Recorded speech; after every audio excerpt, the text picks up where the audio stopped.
Allez, c'est parti. J'ai pas vraiment envie de faire une vidéo avec ma tête. En revanche, j'ai envie de parler. J'ai envie de parler et je vous invite aussi à parler avec vous-même pour faire sortir ce qui a besoin de sortir. Et des fois sur des questions assez existentielles finalement. Et là, je vais aborder le sujet des mots. Des mots.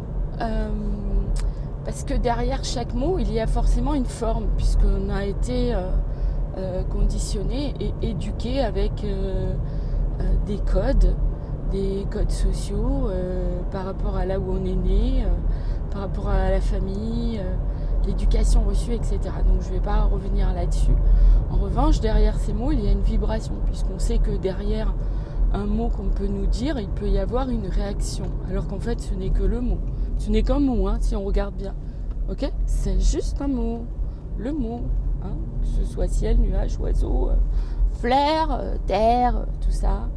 Donc, c'est derrière ces mots, en fait, il y a énormément d'attachement à des croyances. Bon, là, je passe à un endroit, il y a 11 dodanes, donc je vous préviens, ça va bouger. Mais la vie, c'est ça. Ça bouge. Ça bouge, ça se remet en question et c'est ça qui est génial aussi.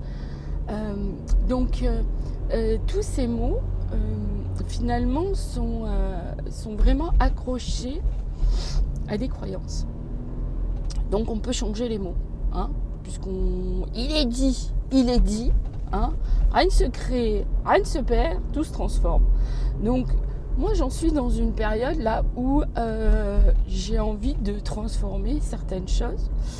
Non pas que je ne les accepte pas, c'est juste qu'à un moment donné, il y a des choses, j'ai plus envie d'adhérer à ça. Alors c'est des mouvements de pensée, par exemple, ou des actions, ou des croyances que je pouvais accorder à ce que je pouvais entendre, comprendre peut-être aussi parfois. Et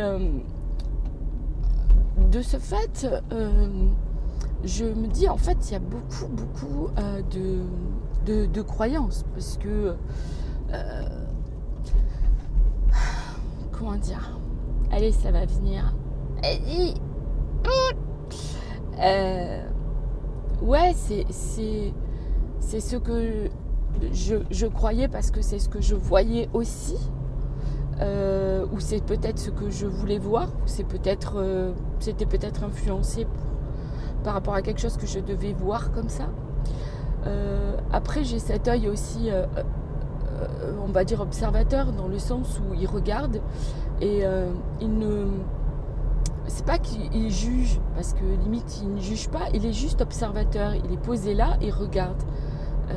Et pour moi c'est ça, être neutre, c'est-à-dire c'est pouvoir regarder sans être influencé par le commentateur intérieur. Et le commentateur, c'est souvent des pensées qui souvent tournent en boucle. C'est souvent les mêmes. On dirait qu'il y a des personnages qui viennent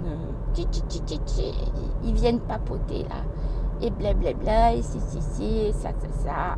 Bon, alors autant vous dire que je les envoie un petit peu chier. Mais pas forcément avec violence, c'est-à-dire je n'y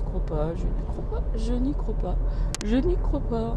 C'est-à-dire que je déconstruis finalement tout ce à quoi je croyais et qui ne me sert plus, en tout cas dans ce que je suis aujourd'hui, car chaque jour je sens bien qu'il y a des choses qui changent, ça bouge.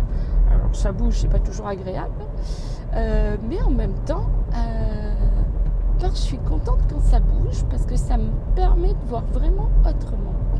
Alors, je m'adresse en jeu parce que je ne sais pas à qui je parle, puis je ne sais pas qui m'écoute. Mais en fait, c'est plus pour vous inviter toujours à vous ramener à vous et à voir qu'est-ce qui se passe en fait en vous. Parce que la vie qui se vit en vous, elle est très personnelle, dans le sens où elle est unique. Unique, parce qu'on n'a pas du tout la même vie, la même réalité que les autres, en aucun cas, depuis la naissance. personne n'est identique. Et là où je pète des fois les choses, c'est parce que j'ai vraiment la sensation qu'à travers ces mots, en fait, c'est des formes et on est formaté à avoir toujours le même langage. Voilà. Donc, je vais couper là déjà pour ça et je vais en faire une deuxième. Allez, c'est parti. Allez, je vous fais profiter aussi de la vue.